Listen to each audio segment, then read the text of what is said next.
starts early. It works hard. It stays focused. It keeps moving. It stands ready. And it carries the weight. Strong coffee for a strong nation. All right, here we go, everybody. Welcome back to another Beyond the Possible, number 23. James of Salcedo Paranormal is back again, 23 weeks in a row. And we had a special guest, Mr. David Glidden of Haunting History on YouTube. Where else do you show your show anywhere else, David? Or I go through different streaming platforms. Besides YouTube, it's available on Roku, on the Dark Realm TV, also on I'm trying to think of Play Now Media. They have a POV horror section on their streaming platform that they've put Haunting History on there as well. And I'm also on Tubi, not Haunting History, but one of my films is on Tubi as well. oh, nice, that's awesome, awesome. Well, appreciate you able to be on here. And I know last week we tried, and stuff happens. Life happens, as I like to say to everybody. Life. And but here we are with to do this. Mm-hmm. I was like, well, let me just email you and just see if you're able today. Yeah, it's a good thing you did. Yeah, I really just popped in my head. James, how are you doing today? I'm okay. Glad to be here. It's funny because there's a chance I might not be here next Sunday, but we will wait and see how that goes. Possibly getting together with family and all that. So, but it also will be a little bit of a checking out a possibly paranormally active location as well. So, I'm kind of okay with that either way.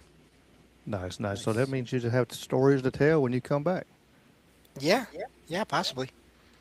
You never know. Anything is possible, James. I've heard that. Yeah, that's familiar. David, what got you into the paranormal and doing all this? Well, my background's, I don't know. I usually say it's not like everybody else's, where there was an experience that propelled me into it all. It was just a culmination of a lot of things growing up. I'm the youngest of 5 boys, so I always got picked on, and my older brothers let me watch the stuff I wasn't supposed to watch when I was very young. Like I was watching horror movies at the age of 4, and like the Faces of Death movie, I was watching those at like 6 years old. But my family was always open, I guess you could say. We talked about like Bigfoot and aliens and ghosts and things like that. Told stories, and it wasn't anything like, we weren't religious and shied away from all that. No, we embraced it all. So my brothers, they always scared the crap out of me. They let me watch the macabre, and I just grew up with that. And leading down the road a little ways in my teenage years, one of my older brothers, he passed away in a car accident, and I had a vivid dream of him not long after that hit really hard, and like it was so realistic that I woke up bawling, and it's always stuck with me. And I've heard other people had the similar experiences, which is kind of cool. Yes. But after that, like, the movie White Noise came out, and my mom, she bought one of the old school first like digital recorders. So she was, trying to do EVP work, or she was taking photos, and back then orbs were ghosts, and so she would like always try to get these pictures and show them to me, and it was whatever. And then Ghost Hunters came out, and I think it was the first season that I was watching over at a friend's house, and I was like, I wonder if there's anything in, to this. So his fiance, and his sister and I piled into a car, went to a cemetery, we were scaring ourselves at the cemetery, Scooby Dooing, and headlights reflecting off of tombstones. Like, holy crap, what was that? What was that? So after about 45 minutes, we're like, we're just gonna leave, and we started leaving, and I started to go down the drive there, and Mike, my buddy, uh, was sitting next to me. He was like, "Hey, Dave, stop real quick. I want to take one last look around in there before we leave." And I was like, "Okay, whatever." So I parked the car and I started digging through my center console, and I can't remember what I was looking for. It's not important, but it's condoms. Uh, but like after just a few seconds, everybody in the car just like panicked and started freaking out. And Mike's like 6'4", 250 pounds. I'm not. I'm the complete opposite, especially at that age. I was like 5'10" and maybe a $170. And if Mike's freaking out about something, I should probably worry too because he's big. And so he started freaking out, and he's like, "Dave, drive, drive, drive." So I threw the car in drive, and we hauled ass out of there. I don't know if I can cuss on here or not. I don't know if that's like a okay. So we hauled ass out of there, and we're driving home, and I'm asking them what happened, what caused the panic, and they all told me, it was like this basketball sized ball of light. It was kind of smoky, bluish in color, and it was coming straight for the car. And I was like, "Damn it, I didn't get to see it." I'm like, "You guys want to go back tomorrow night?" Of course, the girls said no, but Mike, he was like, "Yeah, let's go back." So the next night we went out, and it took us about 30 minutes of being out there, and I got to see this yellow ball of light 20 yards to our left, started dancing around, and then it collapsed on itself and shows up about 40 yards in front of us for about 10 to 20 seconds and dances around, collapses on itself, and we never see it again. And that sparked a curiosity with me. And, that all that next week, I'm playing around online, looking at haunted stuff in my area, and looking in forums. At that time, it was like, Yahoo chat and stuff like that. So there was a guy I saw on one of these forums, and I decided to send him a message and about a place he had taken some pictures at, and we met up. He showed us he showed Mike and myself some EVPs and some photos he had captured, and I was like, "Well, let's go see one of these places he's been investigating," because I wanted more experiences. So we went, and I had some experiences, and for the following week after that, I just got to thinking. I was like, "Man, maybe I should put a team together and start investigating this stuff." And so I did. Mike and I, we started up a group, and we brought that guy in that we met on the internet. When we started investigating back in 2006, and we stayed together for quite a long time, for several years. I think we split up about 2010, and it wasn't like a bad split up. Like, Gene had an experience that caused him to not want to do this anymore. And then Mike, he was starting a family, and he decided to focus on that. So, I continued, and been going ever since. Nice. Yeah, I can see that. Especially because there's some stuff out there that I could see maybe scaring somebody to not to want to see none of that stuff anymore, or just it in the back of it the was head. more of a physical. It was more of a physical encounter where there's a place in Kansas called the Brown Mansion, and we were doing ghost hunts there where we had paid guests, and this is like, I want to say around 2010, and Gene, he got put on his ass in front of guests, and he broke one of there's a 100-year-old chair that he broke there, but if the chair wasn't where it was at, he probably would have went out the second floor window, and that was enough to give him pause. Oh, wow. I can imagine that. Oh yeah. And to this day, like I had him on my podcast a couple weeks ago, and we were talking about all this, and even to this day, like the reason he got put down was he saw the apparition of a woman in another room, and he was gonna pursue it, and it's a long story, but this other entity claiming to be her husband downstairs, like before Gene could go after this woman, like stopped communication with the people downstairs, and that's when Gene got clobbered. And he still says like he still sees that woman in his head. Like he'll have dreams about it. He'll just have reminders, like things that just remind him of it, and he'll just start thinking of it. But yeah, he's not investigated since then. Wow. Yeah, there's some things that do just stick in your mind when you have the experience. I've never really done any paranormal investigations on my own.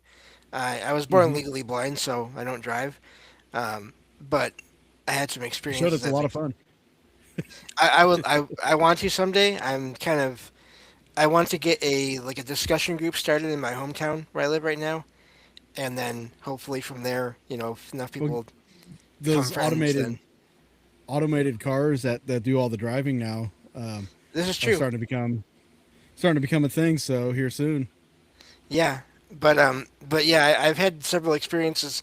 Funny thing is, I've had enough experiences over the years in all the different places I've been staying at where I kind of don't need to go too far too often. Yeah, yeah. Uh, so, but there's certain images in my mind that even though I'm legally blind, they still stick. So I Yep, totally they'll get that. show up and Yeah, and I did listen to that first episode, and that was an amazing account to hear about. So I hmm haven't had a chance to listen anymore. I do my own show and everything, and all that. So and I was listening to things, but that was a great show. yeah, it's. I just had a conversation this past Friday with my last guest. You know, I'm friends with a guy. He lives in Kansas City now, but he's deaf and he ghost hunts, and Mm, it, okay. it fascinates me because people without one of their senses, typically the other senses are heightened. So it fascinates me in how they perceive and absorb the paranormal when they're out on investigations. Yeah, that's I can say for sure with my eyes being as they are. I'm actually legally blind. I have no sense of smell and limited senses Oh of wow! touch and taste, Oh wow! and so my hearing is very much. I'm used to Impeccable. listening to things, and which is it's a mixed blessing, obviously. Yeah. Uh, but like to me, it's funny because I've always said I don't mind going into dark places. I have no problem with that. My eyes are light sensitive as it is, so long as I have my white cane for picking up on stairs and obstacles and all that, Uh huh. I have no problem going into a dark a place with no lights on. That's not. I mean, as long as I'm sure that, that the floors aren't going to fall in or what stuff like that. But Right. as long as it's stable, I have no problem. See, that'd Oh, come be. on. I'm all about experimentation, and Ricky wants me to fall through a floor. No, I'm kidding. but I'm all for experimentation, and I do experiment on people, like not like a mad scientist, like I'm gonna, you Dr. Frankenstein, yeah. But like, what I would do, I would love to sit you in a room with a digital recorder and just go ahead and have you do an EVP session and see if you pick up on things. Like if you hear something, make it known, obviously, like, Right. hey, I just heard this or this, and see how much of it would actually correlate with that audio recording, um, in a controlled environment where there's like nobody else in there and it's not like Yes. really heavily contaminated.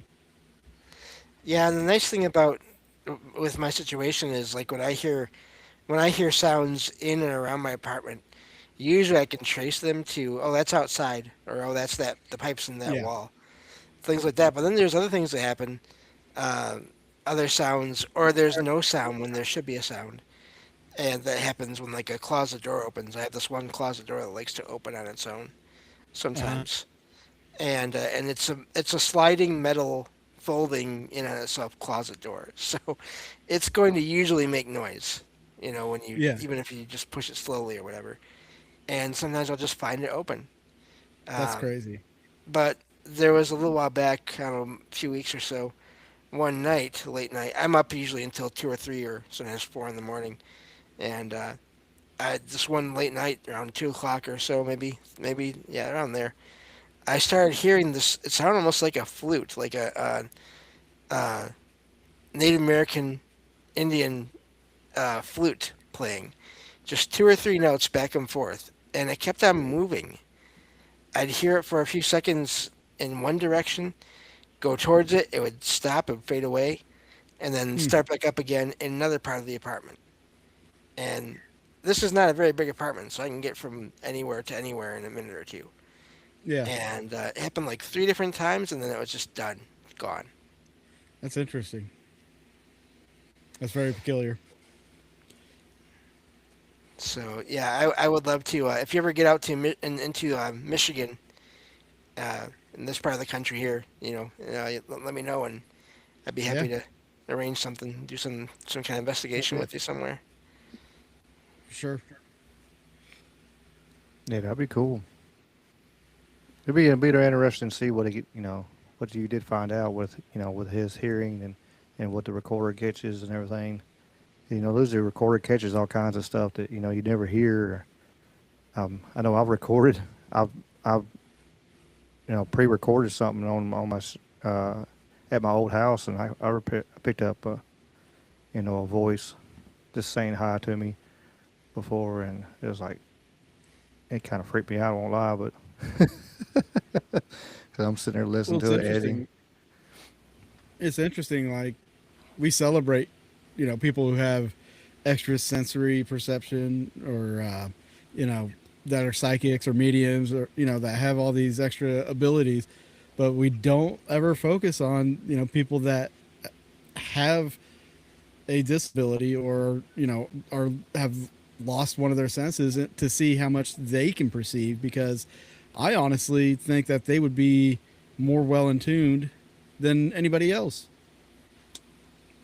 You would Yeah, think. yeah, Because I mean, definitely. James, like you've got to pay attention to your surroundings, like Yes. that. Like your brain is now trained and focused on doing just that, where everybody else is conditioned to be distracted. Yep. Yeah. I don't like going to like I do it because you have to go to errands and then family gatherings and stuff. But Yeah, I don't just go out to bars or restaurants to hang out. You know, I don't blame you. it's too much sound. It's too busy. Yeah, yeah, I can imagine. And bars are But chaos now anyway. that's true. They're not like they used to be. But No, yeah, so I loved your first episode there of your show and everything, and I appreciate that. I am curious. I'm always fascinated when it comes to these lights that you saw. But I totally agree with you. Uh, there's still so much talk about orbs on camera, and you know For the how record, I'm not an orb guy. yeah, I'm not so much into them when they're on camera. Uh I huh. mean, if you see one with your own eyes, like I've seen Yeah. lights before, that is amazing. But on camera, dust and bugs. That's the two huge. Not Primary. only that, camera errors or whatever. So Yeah. I'm totally with you on that. Now, I did a couple movies on the spook light phenomenon, because there's different areas where light anomalies do appear, and I don't know if you guys have anybody out there that's listening or watching, if you've ever seen them. Like I did in the second one, I developed a theory based off of these lights and the locations that really ties in, you know, the Bigfoot theories about them Hmm. being interdimensional, as well as UFOs and even potentially ghosts. Um, just the fact that there's in a long story short, basically these light anomalies are just kind of a residue of a rip in time and space. Like we don't Okay. see the rip, we don't see the portals or anything like that, but after they've been created, there's a residue that gets left behind that is primarily plasma, and that's what these balls of light are consistently, or this is what they are theorized to be made of, because there was a laboratory that tried to recreate these lights in a lab setting, and they could only do it with plasma. So, Right. and CERN, I don't know if you're familiar with the Hadron Collider, but years ago they were smashing particles together, and there was an article that came out about them potentially opening up tiny black holes. Yes. They weren't lasting like long periods of time. They were just there for X amount of seconds and stuff, and they would collapse. But those were leaving behind elements of plasma. So all that stuff kind of combined into this theory. But if an interdimensional being is ripping open space and time and traveling, or aliens using either the wormhole theory, or teleporting through black holes, or some kind of rip in space and time, they're leaving behind elements of plasma, which are probably being seen as balls of light, which tends to happen in areas like the Joplin Spook Light, the Marfa Lights, the Brown Mountains, the Hasdalen Lights in Norway. Like, they're seen all over the place. Michigan has some.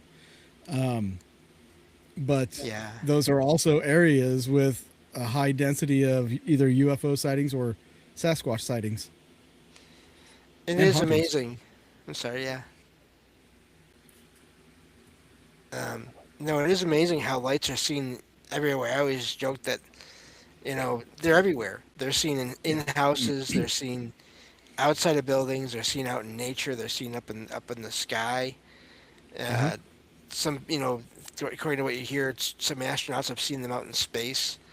Uh, all these different lights are seen, all different colors, and there's all different theories on, what color means what, and there's conflicting ones, so I don't know which is what. But Well, whenever it I comes to photography, mhm. the colored lights in photography um, is usually due to water, and Okay. within that water, the moisture, the droplets, and you're going to have different elements like higher potassium in some, higher iron in others, and whatnot. And depending on the makeup of that, will determine the color.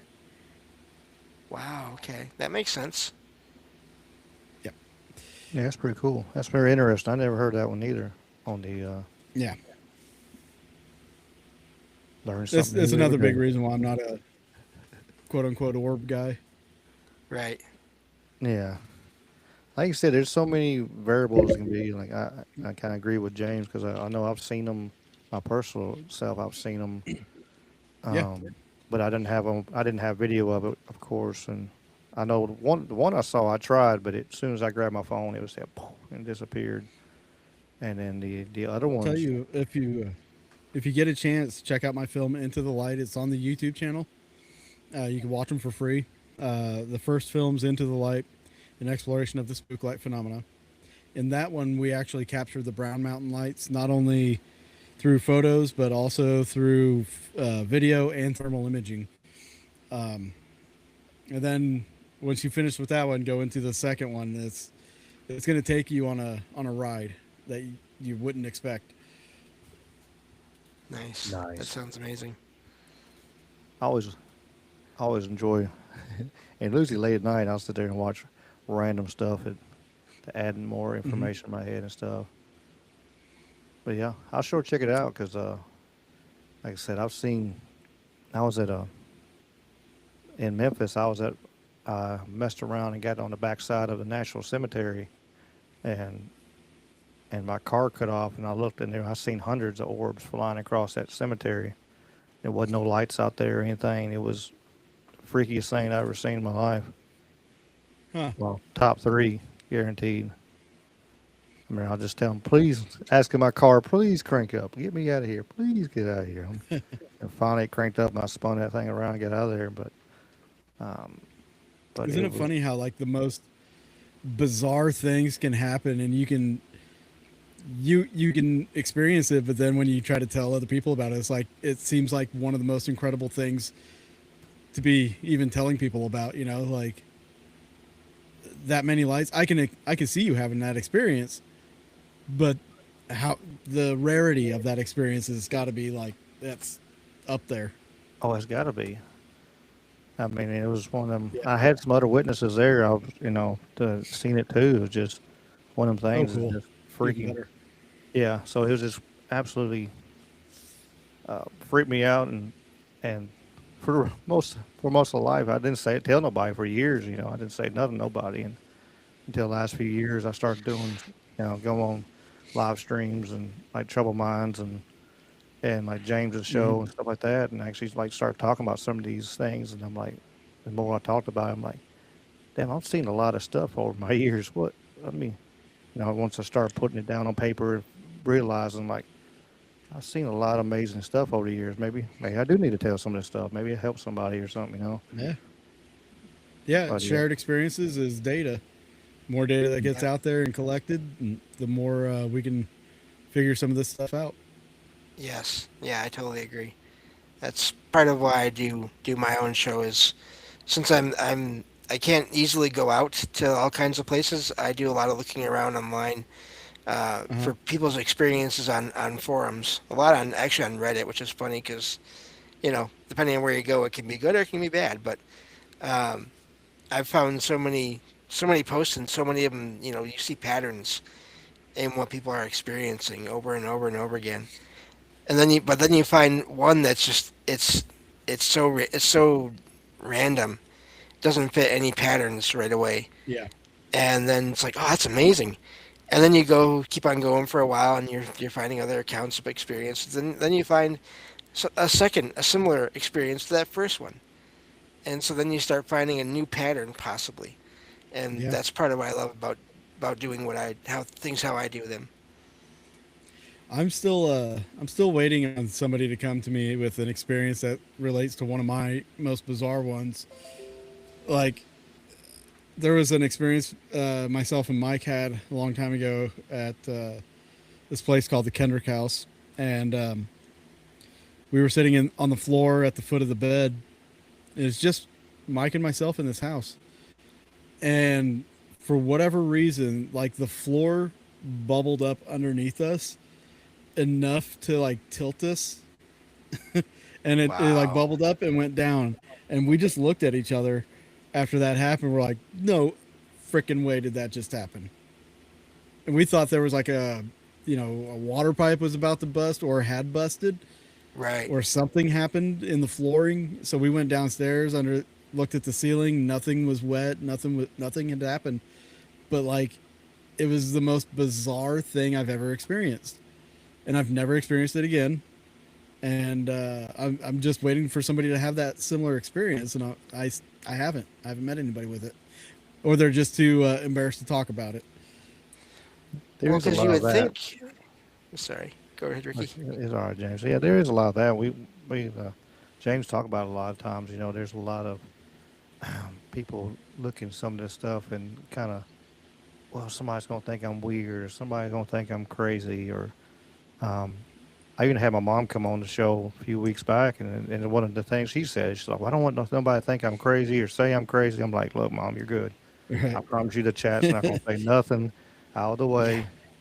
I promise you, and they did. And, they love Mom so, but and so it was like there is that stigma still to this day, even though it's so there's so many shows on it, there's so many movies and all this stuff going on, and now we get the alien stuff going on in in the world right now, but it's it still has that stigma where like if I talk about it, somebody's going to think down on me, and really I think more people need to talk about this stuff, and then more and put out the message like, hey, it's okay to talk about this. It's natural, to have Oh yeah. situations happen that you can't explain. It's just normal life, and you know, I think there's like with all the paranormal shows and things like that, all the social media stuff. There's a common bubble of activity that people experience, and they think this is what you experience, not this stuff. But this stuff is this stuff, and you know, it's almost like high school cliques in a sense. As far as evidence goes, paranormal itself is a whole different story. We won't get into that unless you want to.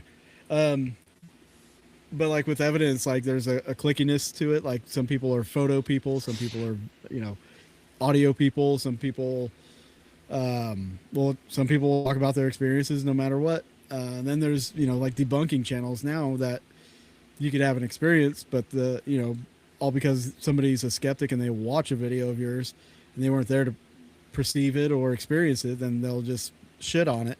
So people are scared to bring it up, Yeah. especially the weird stuff, the weird side of the paranormal. Well, and I've seen this before. I've heard, different people go on shows talk about how I approached this one group that looks into Bigfoot or aliens, Uh-huh. and um, the group wanted to know about the Bigfoot, let's say, but not any possible alien or ghost experiences. Or they Yeah. approached a group that was looking into aliens or UFOs. They did not want to hear anything about any kind of ghost or Bigfoot experiences. Well, see, some And people are just more versed in one or the other, and they try to focus on that specific right, study. and they want it to But be legitimate and everything, which yeah, I understand. But also, there's people having all these experiences, yeah, um, and it's just so. That's why I look into everything when how I look at everything. I look into everything. Um, Yeah. I do have a quick. Sorry. Good. I was gonna say we like to say E all of the above, you know, or we Yes. start talking about some of this yes, stuff is because it's like people, like you said, people want to put everything in a box uh, and all kinds of different, even this stuff or anything else. But it's like, man, you can't just put everything in a box. This stuff don't fit in this little perfect little box. Well, this is just how it is. Uh, yeah, it don't work that way, and so it really, when something goes on, hey, this is happening. Well, it could be all above. It could have been aliens. It could have been, you know, it could be multidimensional beings. It could be ghosts. It could be demons. It could be this. But it was the owie. yeah, Well, everything why, is why put it in demons. one spot? Go ahead, We have James. to keep in mind everything is demons. That's 'Cause right. that's how it is. Why Yeah. not? That's Why that's not? what that backing says. No, I'm just playing. But no, I had an experience with of the floor, but not quite bubbling up, but uh, basically knocking. But the knocking increased Mhm. in intensity, and also it moved. Uh, and it was at this house where my aunt and uncle used to live, and I used to go visit my cousin. Had a lot of other experiences there, but this one middle of the day, we were sitting there and in this front sitting room, and we were sorting out some kind of sports trading cards for my dad, I think, or at least doing some kind of busy work with him, and just talking and sitting on the floor, and there was this bump or a knock under the floor, so the basement ceiling, or in that area, Mhm. or between, I don't know. And we thought, well, that's weird, but it could be the pipes, whatever, Yeah. water doing whatever it's doing. We were inside the house alone at the time. I was like 14 or 15, and I'm not going to drive anywhere, so no worries there. And we were just sitting there, and this happened, and we thought, well, pipes, whatever. Kept on talking, and it happened again. And the first knock had been at the far end of the room, and it was very quiet. But the second one was a little bit further into the room and a little bit louder. And we just, again, it's probably the pipes. And kept on talking. And the third knock came closer to the middle of the room, louder.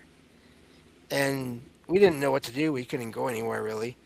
So we just kept on talking and talking louder, trying to ignore everything. And Yeah. then this last bump came middle of the room. It shook the floor.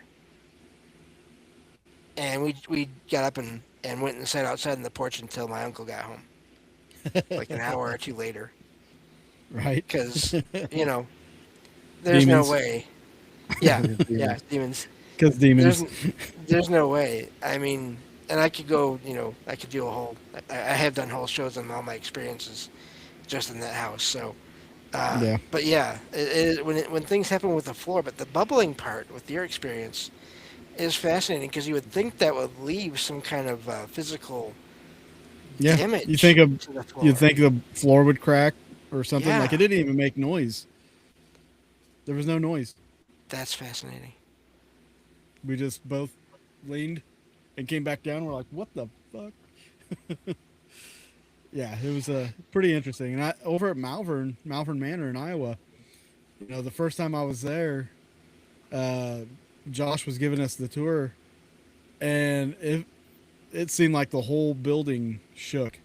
Like it just like this loud boom, like it just Hmm. almost as if the building just dropped. Boom.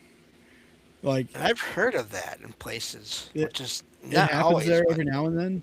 yeah, But yeah, I've been there a lot since then. Never experienced it, but except for the one time, which is crazy. Like this one of those experiences that you can tell, like you can say it to people and they'll think that wouldn't happen. yeah, That's not like an apparition. That's not like an EVP. It's like no, it's not, and that's what makes it great. yes, yep, I agree. Yeah, people Yeah, forget. That's why now I made the channel that I did and making it anything is possible because it really is. Anything is anything is possible. So I mean, why Yeah, denounce certain things like that just because you hadn't seen it, and then you hear you hear stories about that too. You hear somebody they were talking bad about whatever this situation, whatever, and then a couple weeks later, all of a sudden they had the same one. They're like, wait a hmm, minute, we were wrong, my bad. But you yeah. know, it, I'm a debunker at heart. Like I'm a skeptic at heart, but I'm a skeptical believer too. Um, you know, I always tell people when I speak at conferences, one of the first things I'll tell people is fair warning. If you, I am, I tell them fair warning. I'm a bit of a dick. If you come up to me with pictures or something and want me to debunk them, I will debunk them. I right. will give you my opinion. I will give you my opinion. And, but for the most part, like people show me pictures and stuff like that. All I'll just say is, "Oh, that's cool. I'm glad you had that experience." I Well, and can't yeah, I sorry. can't go into that photo and tear it apart because that number one, somebody took that photo and loves that photo or something, but they also Right. had the experience. Me personally, I wasn't there. I don't know the conditions. I don't know any of the surroundings. Like I don't know who was there. Like so I can't actually comment on somebody's photo outside of saying, "Hey, this photo's blurry just because your aperture was open and the long exposure. You were holding the camera when you took the picture, so with that long exposure, it's gonna cause a jitter or a blur because your body's moving ever so slightly." And then, people. I've had people get mad at me because I told them this is why this picture turned out that way. Right. Um, but like for the most part, I anymore I'm just like, yeah, glad you had that experience. Great photo. Yeah. I And don't I blame think you. too, then there's the opposite where people that are completely, don't believe or are completely skeptical or debunking in a negative way, they Yeah. figure everyone that has an experience, we just have no idea what we're talking about. And we never try to figure things out when we have these Right. experiences, which I think is a huge part of the stigma and a huge myth in the whole paranormal. I mean, there are people that, that if you're not interested in these things to begin with, you might not think about looking into things. But once you've had a few experiences, I mean, I can say personally, yeah, I always try to figure things out, and Hmm. sometimes I can, and a lot of times I can't. And that doesn't mean I know automatically it's a weird experience or paranormal experience, but at least I always know I do what I can. And I'm sure there's plenty of people out there that also do what they can. But again, because of that stigma, we just all get kind of written off as not being very intelligent. Right. And I know there's a lot of people, especially right now in this day and age, over the last year and a half, who have been dealing with like the debunking channels and people that some people love them, some people hate them, and I'm in the middle. Like I get what they do and everything. I don't agree with some of their approach to it, but Right. at the end of the day, it's just their opinion. Yeah.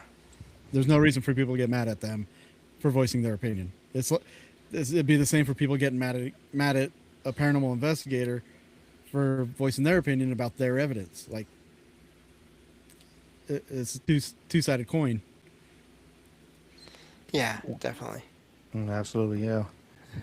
Was the saying? Everybody got opinions like assholes. Everybody's got one. So, and I mean, They if all you look at stink. it that way, um, but but that's just part of social media and stuff. Everybody gets an uproar about anything and everything they can get their hands on. So, some stuff you just Oh yeah. there's nothing you can do. But it is what it is. People gonna fuss. They're gonna complain about whatever. No matter what it is, you could have.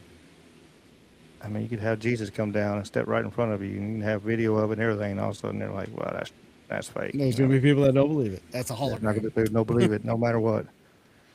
It's the new world order. They're presenting the hologram. Well, and Watch the blue I'll baby never, room. yeah, I'll never forget a couple a year or two ago. Someone I have a lot of family on Facebook, so I'm on there mainly just for them. But I saw a post and it was a post about a UFO sighting, and they had a picture of it in there. And then of course they had like the first couple of comments. Well, this first comment that they showed, of course, who knows if it was the first comment, but it was someone making a political analogy out of a UFO video, a UFO picture, and I was so annoyed. I had literally opened up the reply box before I realized what I was doing, Yeah. and luckily I stopped because I realized no, this is not That's a going to hard do any thing to good. do. But it was because it was just so out of nowhere to me anyway. But that made me realize, well, it's not. For some people, it's not out of nowhere. That's the whole point. Yeah. And I just had to, I had to just close that and not look at that for, a little while that day until that was gone out of my feed. I'll tell you what. I right now I do not have a Facebook channel or a Facebook page. Um, it was taken down on for Thursday. My Mm, Facebook got taken down Thursday. It's the second time it's been taken down. Um, second page that's been taken down. I will say oh, jeez. permanently.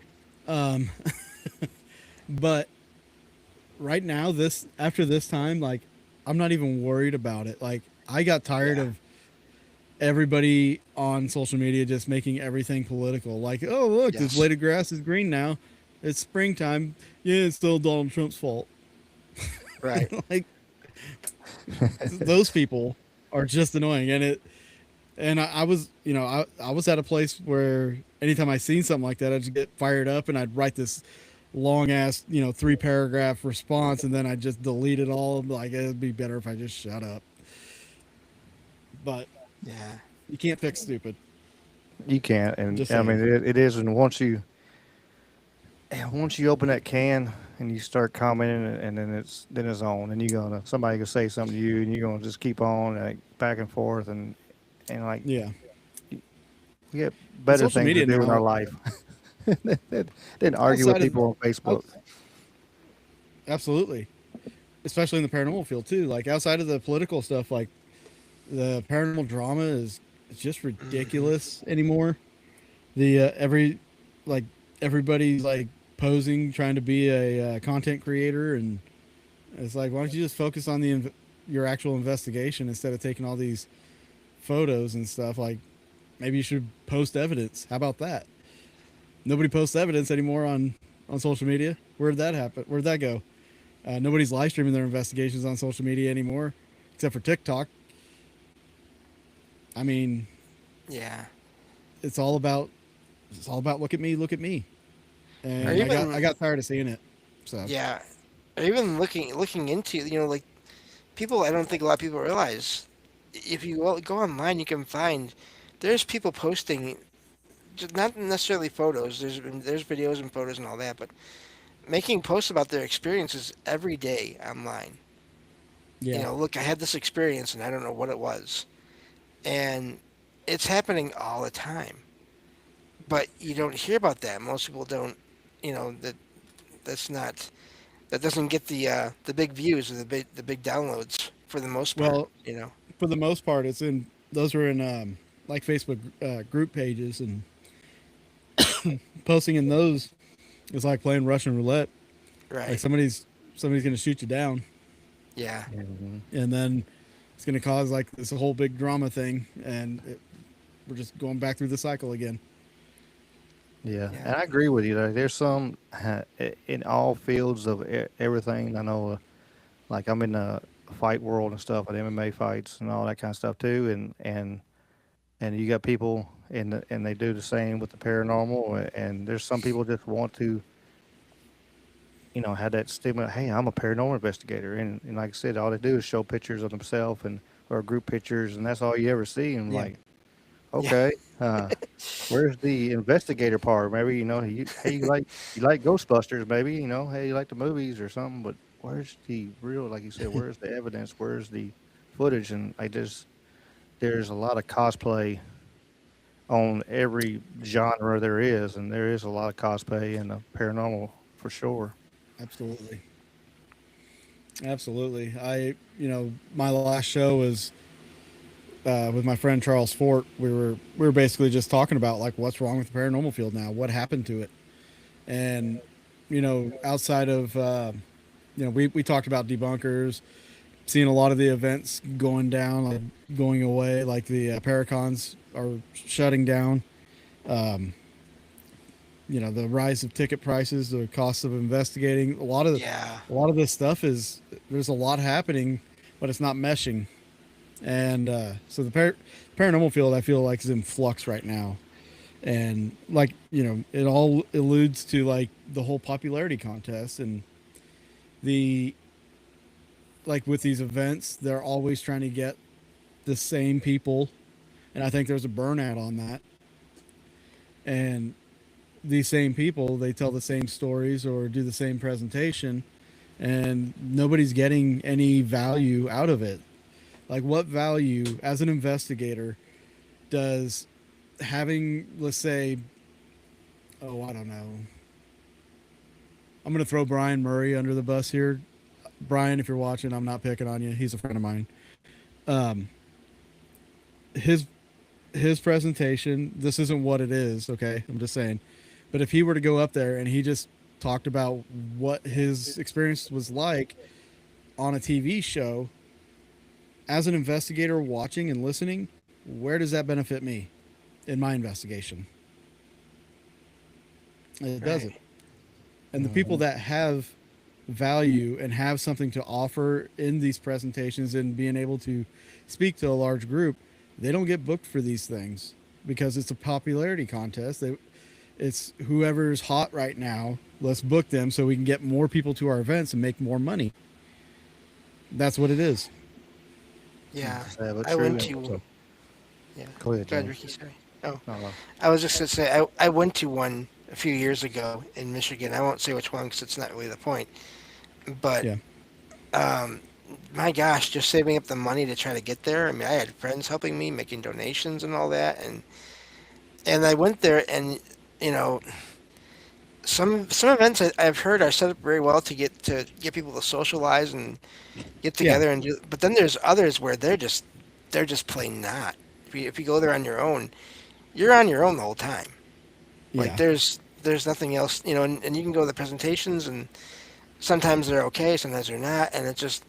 But meanwhile, you're spending all this money on food at this, hotel or Yeah. conference center that you're at, and I mean, and you know, with my own situation because of my eyes, I have extreme light sensitivity. I can't justify doing that even with the money if I'm going there myself Hmm. anymore to one of those Yeah. events. There's just no way. I, I'll go with a group if I can find a group to go with, but I'm right. never going there myself again. It's not worth it.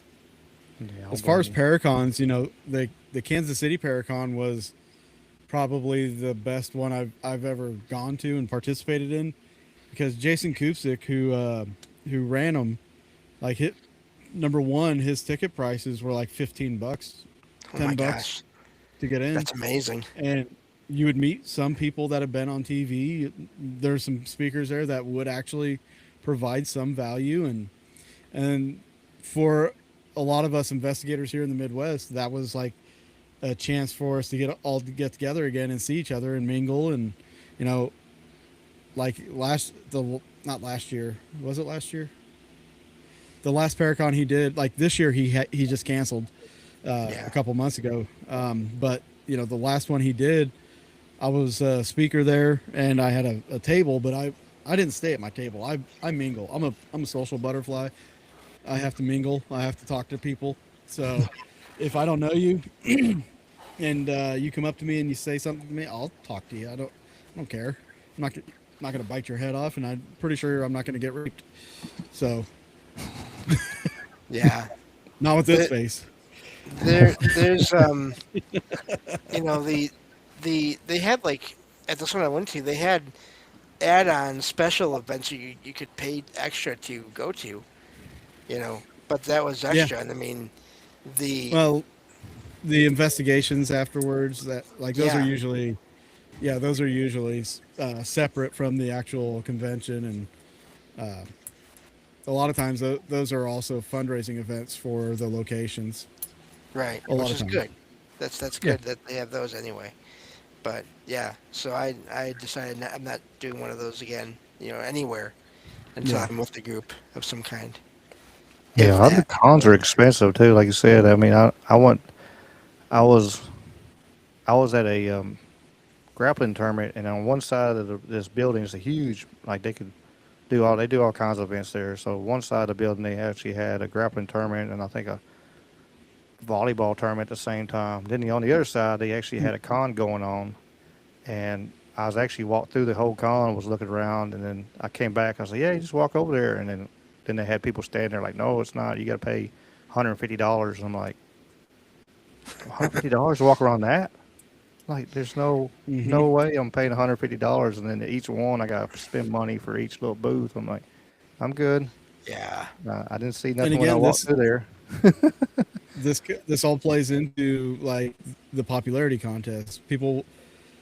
The people that are setting up the events, they have to pay like these quote unquote celebrities uh, to show up, and so they could get a draw of people in, and and a lot of times these paranormal celebrities will cost anywhere from $1,500 to you know I think the highest I've heard was $30,000 for an appearance. Yeah, Is that day and trader? you know I think Zach Baggins was when he first started. I think it was like I think it had gotten up to like $50,000 for an appearance. That's Wow. why he never did an appearance. I take that back. He was at oh crap, the big one in Kentucky one year. I think he was at that one time. That's the only appearance I've ever heard of him being at. Plus, he doesn't like to travel anyway. But like anybody that's been on TV, they'll have an agent, they'll have a booking agent, they'll they've got to pay their booking agent. So you pay for the appearance fee, then you pay for the hotels, the travel, and Yeah. all that stuff. That adds up on a Paracon. I don't know how some of these Paracons even make it, honestly, Me because either. shit, I did one about 4 years ago, 3 years ago, and I went under $3,000. I was in the negative on it.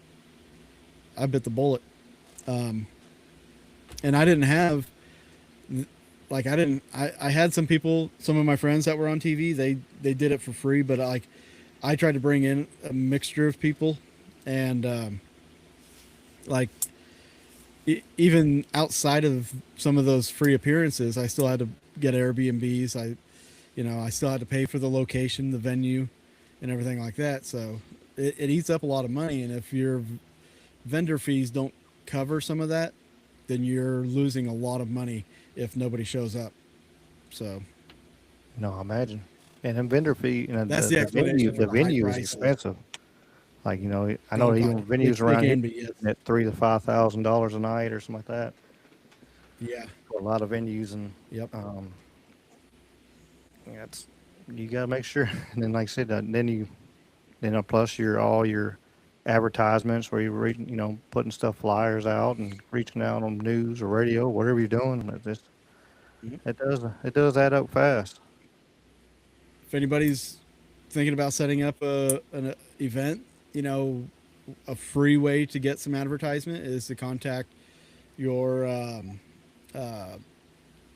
what is it called, the tourist bureau in your local town.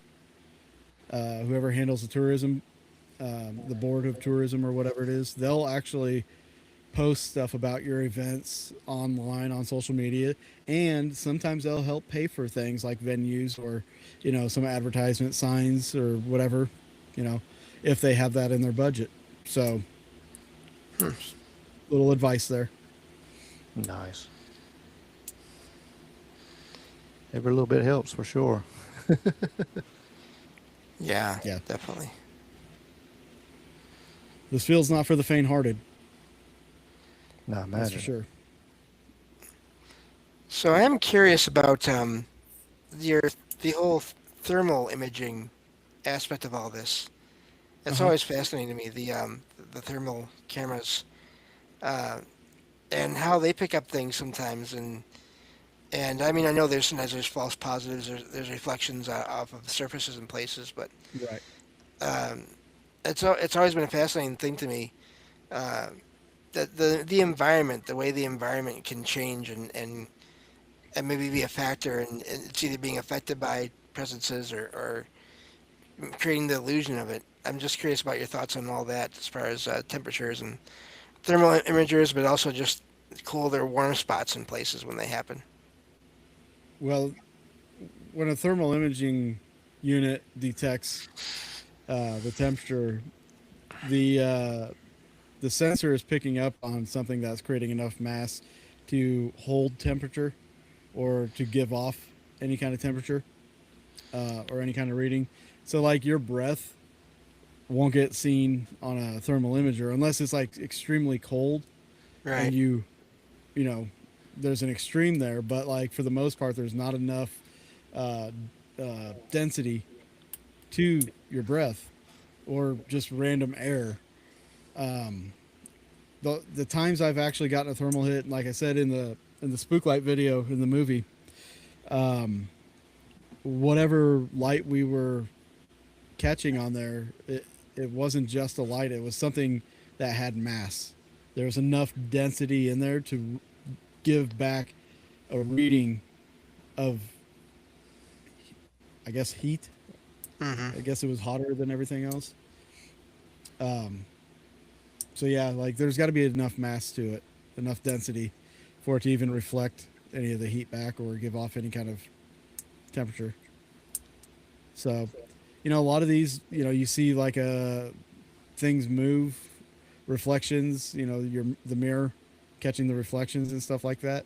Right. Um, you know, windows can also give off the reflections. You just have to be aware of the environment. And again, it's like I said, when it comes to people giving me pictures, it's like if I wasn't there and I don't know the conditions and I don't know the layout, cool, bro. Yeah. You know, cool story, bro. Hmm. Um, glad you had that experience. But yeah, it is what it is. Like thermal imaging is just about as it's a little more. I'm more apt to believe a thermal imaging hit than I am Hmm. just a regular photo or video. Right. There is a little bit more stability to that experience and capture than just a regular video or something that could be edited in. Um, I think with the thermal imaging, it would be hard to, you know, kind of edit in an anomaly because it has to match all the different coloring backgrounds and everything, especially if it's moving across. Like there has to be some consistency within the actual video type itself. So there's also that. Okay. What about the Yeah. videos That's. where, you know, not the videos, the how what's it called, where he shows like a little skeleton in the background. He shows, you know, if a The person, SLS. yeah, that's it. What do you think about those? And I know some people Those have a are problem with them. it's an interesting tool. to use, but I think people they lean more into the false positives than they should. If it was used correctly, I think it would be I think it would be a good tool. It's just like I said, there's too many things that can throw up false positives that people just don't take into account, and they don't want to account for those. Right. I can see that. When it comes to the equipment, I'm a minimalist. I'm a basic. Give me audio, give me video. That's me. Yeah. Well, and But I do Yeah. Sorry. Go ahead. I do use some tools when I do live streams and stuff, because like you got to have some bells and whistles to keep attention and stuff like that. But for me, like while I'm investigating, I'm not looking at those devices because it takes away from looking at your surroundings. Because something could be going off over here, and then something could be happening over here, and you're paying Yes. attention to the light, or you're paying attention to the bell, or whatever. And Yep. like maybe the spirits are setting off the music box, and you're staring at the music box like, oh my god, it's turning it on. Can you turn it on again and let me know if you're really here? While the spirit's like standing behind you, like, dumbass, I'm right here. Turn around, just turn around. I set that off so you turn around. Mhm. Yeah. But, I like Yeah. watching it. I haven't done it in a little while. I like watching investigations. I have my surround sound on and stuff, so I can hear Yeah. I can hear the sounds coming up and everything. So if they hear something, I can I'm like, oh, I can see that it did come out of my left side of my ear, whatever come out from the left side of the room or whatever. It kind right. of correlates what if they heard a sound or something like that and they turned to that direction. I'm like, oh, okay, something was going on there. If it's faked or not, I don't know, Yeah, but as long as- there was something going on there because I heard it come out that side of my surround. Yeah, as long as it's recorded in stereo, you should be all right. But if they Yeah. record a mono and then double the track, if they double the track for left and right, then you're just gonna hear it straight down the middle. Yeah. But yeah, I mean, I even in my edits, there's been times where I've had to do that because my dumbass, like, sometimes I'll forget that I used a different mic on a different camera, and I had the settings for that mic. Because some mics I have to change settings for, so it's not recording in mono or recording in stereo or whatever. And sometimes I just forget those settings and I record, and when I get into the editing bay, I'm like, shit, it's all mono. Oh wow. It recorded on the right track and not the left, Oh, so I have wow. to double them up, yeah, to balance out the sound a little bit. But Yeah. Yep. I am curious if have you ever had, because I've had an experience with this and I can go into it after, but have you ever, in going to, let's say, the same location different times, have you ever caught the same voice multiple times? yes, And okay, because I had an experience with oh that. yeah, I was just curious. Garnett House in Garnett, Kansas. Amazing place. No, there was a little controversy for a while about that place because of some debunkers. There was there's obviously some fake paranormal teams or investigators out there, paranormal Right. channels, and they were covering this one, and the debunker saw something go in front of the camera when a doll fell off out of a rocking chair. And they said, "Oh, look, that's a fishing string." They pulled the string, and then the Garnett House kind of took some flack because people started thinking that he meant like the Garnett House was fake and stuff. When it's not the case, because I've been there and had the experiences. But when looking at that video, it's not a fishing string. It's the girl's hair was in front of the camera. That's why it was able to show up, because the light on the camera reflected off her hair. But the Garnett House, those same debunkers, some of those debunkers actually went to the Garnett House, had some experiences there too, so that was awesome.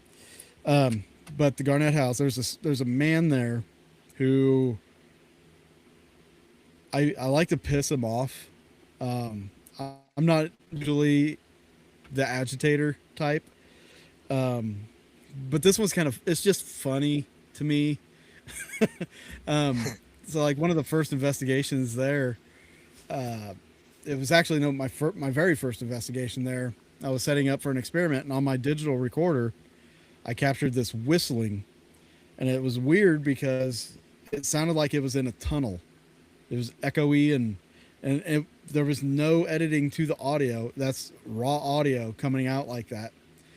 But the tune, I kind of felt like it was the Tomorrow song from Annie, Okay. and I brought it up to Justin, the owner, the next day, and I was like, I wonder if I should play this song in here and record at the same time, see if it elicits any response. And then he came up with the idea is like, why don't you just like loop it for like 15 minutes, like just a short sample of it, and just loop it, and we'll leave. And so I just the chorus of that, I looped it for like 15 minutes and played it with a recorder, and we left and came back. And on the recorder, we got like somebody yelling, like they were frustrated. Oh no. Uh, so like every time I go there now, I play that song.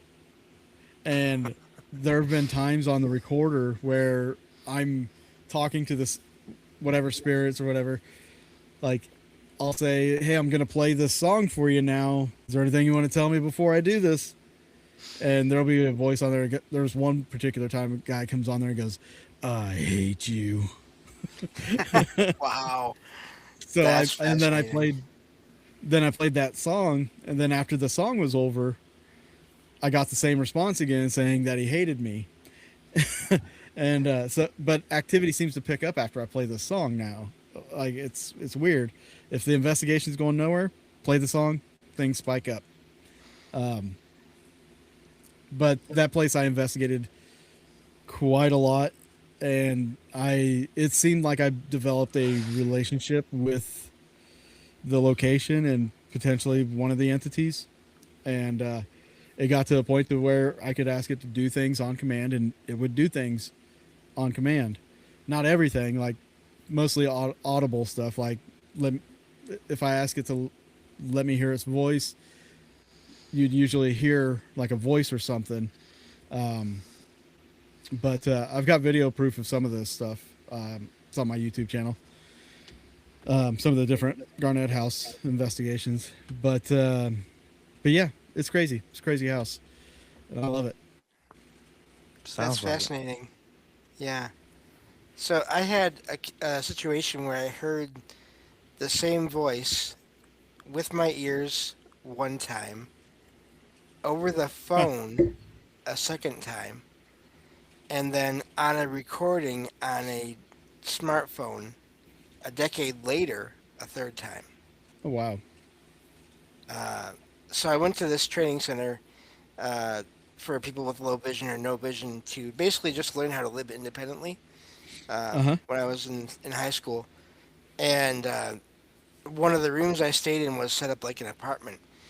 And the Right. first night I was going to stay in there, as I was trying to fall asleep, uh, I heard this woman's voice talking, but I couldn't understand what she was saying.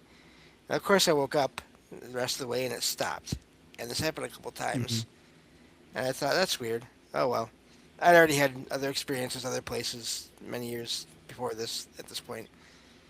Well, a few years before this at this point. So I wasn't really freaked out, but I didn't want to deal with that. So I went away from the room that night and then came back later and fell asleep when I was exhausted.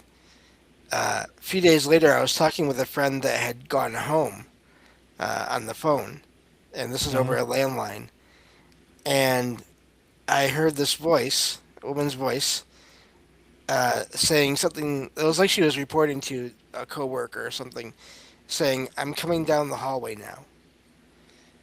Very clear. Was this over the phone that you heard it, Yeah, or just in very the room? clear. No, it was over the phone, and my friend heard it too, and it was very clear. And I was very surprised to hear this voice because I'd heard it with my ears Uh a huh. few nights before. So it was weird. And eventually, that year, I went back home. Didn't think I'd ever get back to this place again. And of course, years later, my vision started to change, to get worse as far as light sensitivity, and eye strain, Uh-huh. and I decided I needed to learn how to read Braille.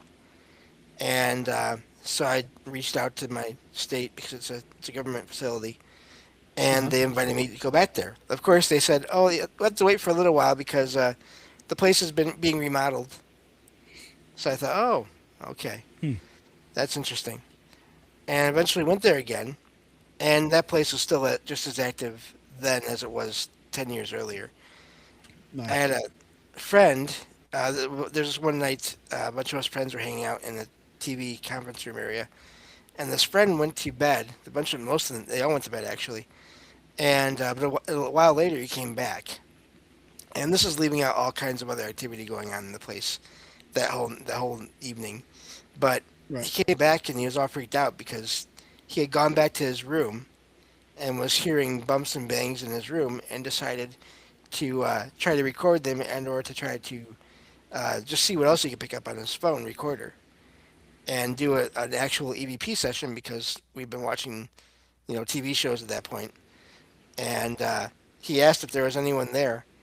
And on the recording on his phone, he got this woman's voice, same woman from a decade earlier, saying, "Looking for the one named James." Okay. And his phone would not work right as long as he had that recording on that phone. He even tried playing the recording for a friend on his way to see me. It would not play for this other friend. But it played And for you. it played for me, and then his phone was just not working for a while. Eventually, he was able to delete the recording, and once he was able to do that, everything was fine with his phone. So that's fascinating to me because I do an experiment with phones. Hmm. I've always thought about, when people, like there's stories out there of people moving into a home for the first time, and like there's a phone that's on the wall, it's not connected or whatever, but they get a phone call and they pick it up and nobody's on the other line, or somebody's on the other line breathing, or Hmm. stuff like that. And I've always wondered, how can we incorporate phones into investigations? So I started doing these phone in EVP sessions where somebody that's not at the location will call my cell phone. I'll put them on speaker. I'll set up a recorder in the room, and everybody leaves and let that person do an EVP session. And Oh, a lot of wow. times, uh, the person on the phone will either hear stuff on the other end, or they'll hear stuff coming through the phone on their end. They'll hear static.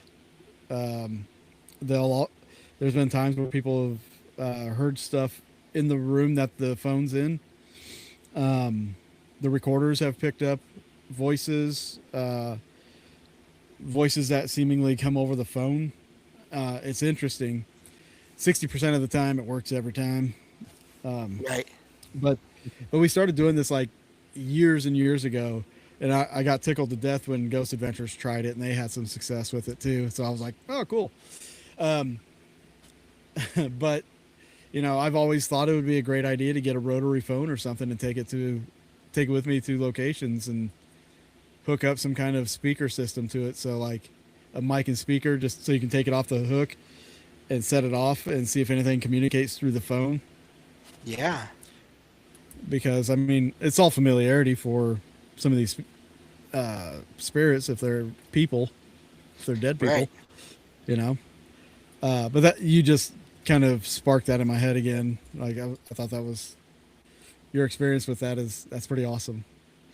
It is, and years later, when I started doing research on all these things, I started finding people reporting experiences with phones Uh huh. and other devices, and I mean, I know full well there's ways for people to fake things and people to hack Yeah. things and all that, but there's just so many reports of things happening where like the things that happen seem like they're very specific messages from deceased loved ones, playing Right. certain songs or just all different things.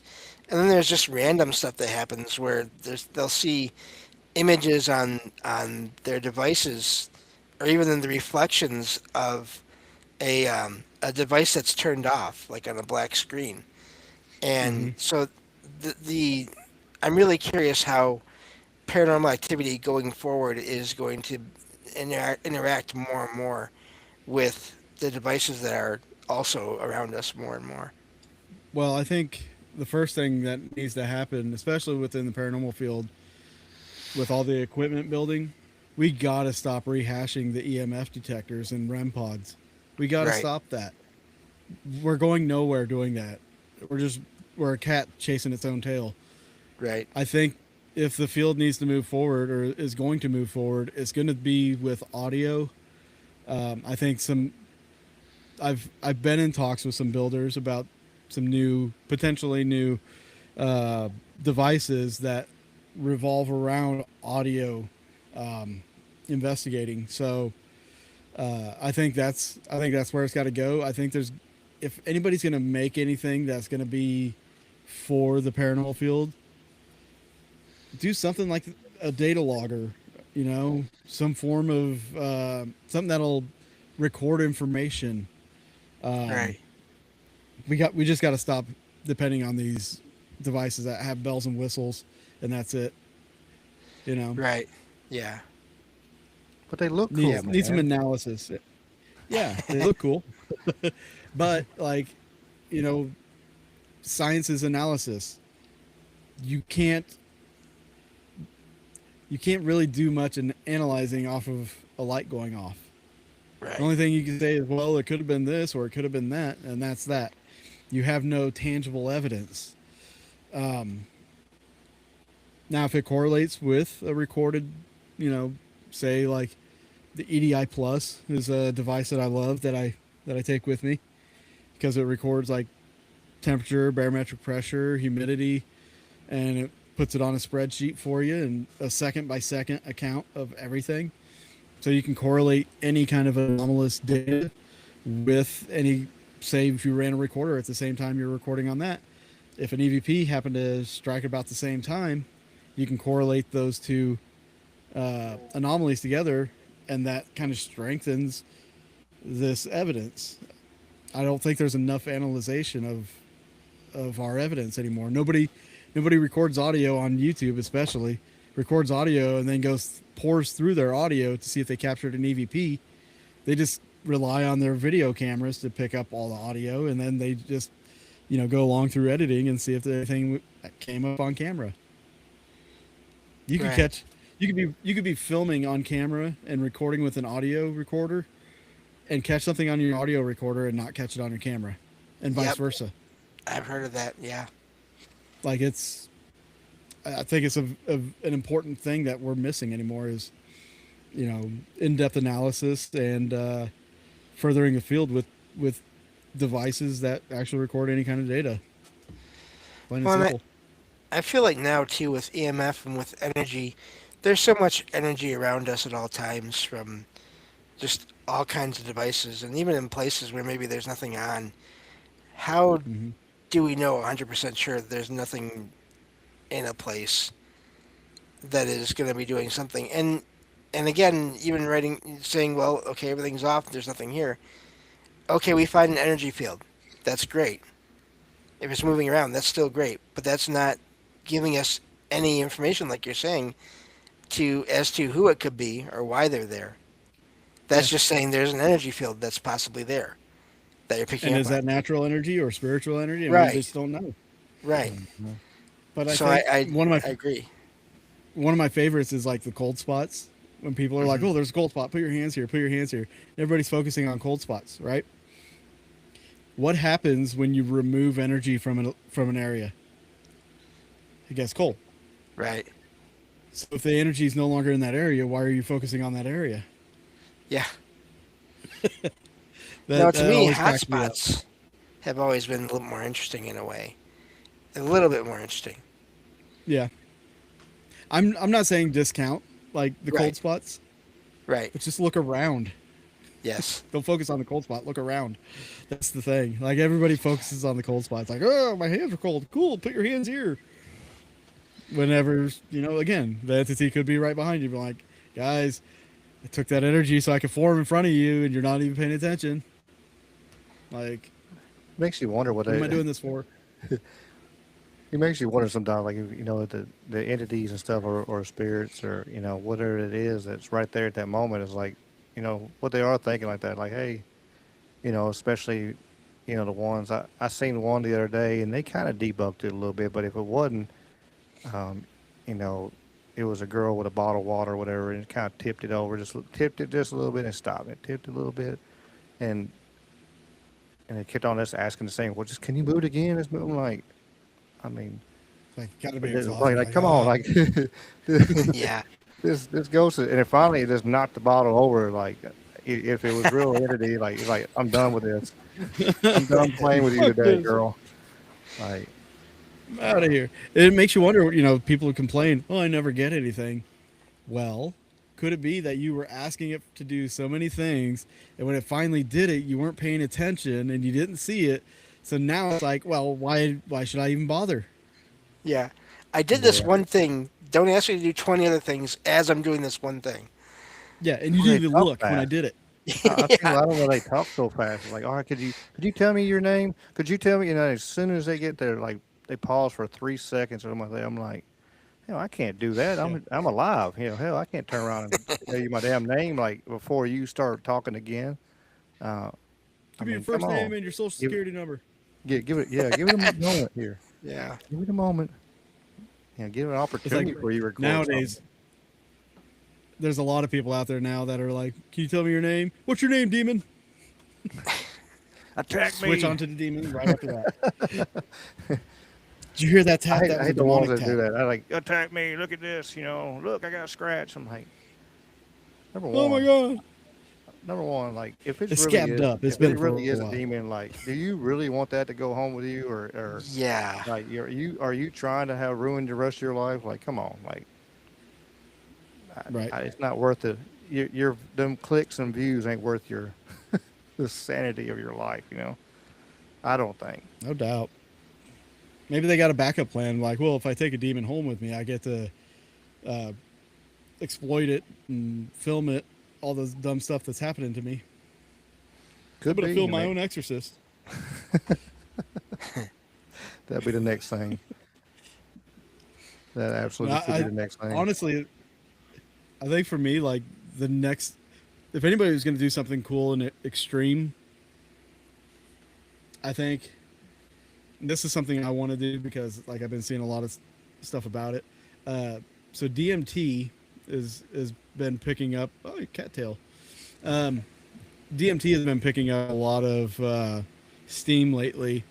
Uh, People are experimenting with it, trying it out. Not like hippies and drugs, but like actual trying to do some science work with it. And I found in Colorado is like the only place is actually legal, like legal. And I want to go there for a week and investigate a location for 3 days on DMT.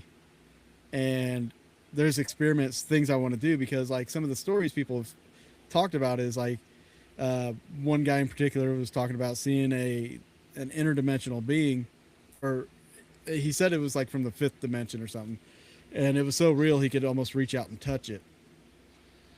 Right. And if that's the case, then if I were to, you know, go on DMT and experience an entity, I want to see if I can communicate with it and get it to go tell somebody in another room something secret and see if they pick up on it, see if that actually happens to validate whether I'm seeing shit or if this is an actual entity that I'm experiencing. That would be interesting. I did hear. I've heard a lot of stuff on people talk about DMT, and it's another one of them things I'm scared to death of. Absolute, um, but they're talking about like they had a near death experience, and they Mhm. turned around, and then afterwards they had a near death experience. They came and did DMT, and they saw the same entities both times, and when they did to come back the second time, the entities were like, "What are you doing here?" And like, we Mm. sent you back because it's not your time, but what are you doing? Why are you here? And they were asking a bunch of questions. Yep. So I'm like, hey, it's another one There's of the been things. people Like that have been kicked out of this realm. I've heard that too. Yeah. There's a lot of talking about that where they can't go back. Like no matter how much they take, they're banned from. You know, the one experience that I've been, I don't know, it's been in my brain for the last couple weeks.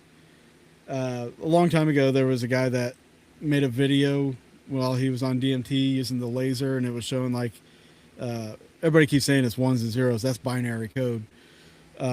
But they were shining a laser on a wall, and you could see like coding in the laser. They were on DMT, but in the video for some reason it was showing it too. So I don't know. But this other guy recently was experimenting with DMT and did the same thing, and he saw the coding, and he was also going on talking about how he could move his hand or arm in front of the laser, and the code would change whenever it hit something different. So like there's different codes for different things. And I got to thinking, like how much of this relates to simulation theory. If we're a program, we need to write program with a code. Everything in your program, like if you were creating The Sims, everything in The Sims is coding. There's a code for everything. So if the coding that they're seeing in these lasers and stuff was real, that would potentially, to me, kind of help validate the whole theory, that we're living in a simulation. Yeah, I always wonder with that too. Does that whole simulation thing or glitches in reality, glitches in the matrix, so to speak, In the Matrix. where Yeah. where people have experiences with things that objects that vanish or appear, Mm-hmm. uh, or even in some rare cases, objects seem to they find duplicates of things in places that don't make sense. Um, Or your I keys always go wonder. missing and you can't find it for like 30 minutes and go back and like right there. Yeah, But I do always wonder when it comes to objects that vanish and appear and all that, because I do think you hear about accounts where people. It seems like there's an intelligence behind whatever is happening, but then there's other accounts where it doesn't. It just seems random, and I always wonder is that more evidence of that? Uh, I had a piece of postage, basically a package that was supposed to arrive in my mailbox that did not arrive on the day it was supposed to arrive. Next day, I found it in my apartment, huh. and I live alone, and I'm here 90% of the time. And I was didn't go anywhere, and no one was in here between when I went to get the mail and when I found this package. Um, Interesting. That and it can help was you out, James.